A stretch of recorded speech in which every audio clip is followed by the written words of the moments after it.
Hello guys, I'm Gian Joy M. Ventura and welcome to my vlog.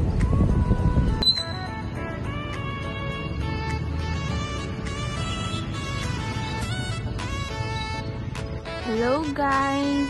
So ito ang admin building ng QSU Cabarugis Campus. O diba ang ganda?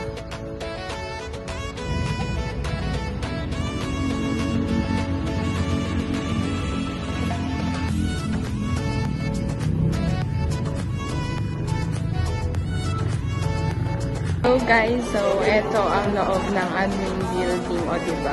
Tapos ito yung registrar. So ayun guys, ito ang parkingan, o diba?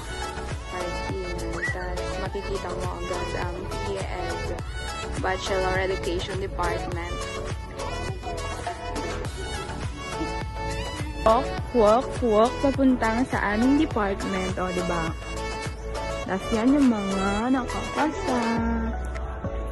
Then, pagtapos ng department ng BEd, makikita mo ang depth ng Business Education Department, o diba?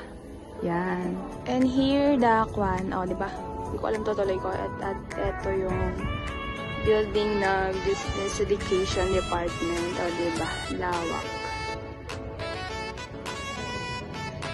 Pagtapos mo sa Business Education Department, makikita mo ang Civil Engineering Department. O, diba guys?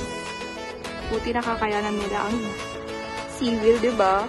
Pagtapos ng Civil Engineering, guys, makikita mo naman ang Hospitality Management. O, diba? Dito yung mga manyayaman. Charot! Manyayaman. Diba? Ganda din, guys. Tapos, katabi lang naman ng Hospitality Management midwifery. Ito naman guys, ito yung department na may tudok-tudok. Di sila ang sinasabi, tudok-tudok. Charot. Here's, paglabas mo ng mga department, makikita mo to. Ewan ko kung ano yan. Likod ata ng panja. And yun yung parkingan. Walk, makikita mo na ang parkingan guys.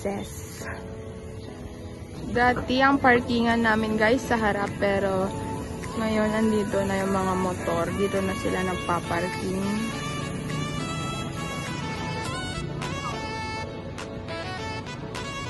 Okay guys, yung labasan ng QSU Cabarugis. O diba ang ganda? So, yun guys. At dito na nagtatapos ang aking tour.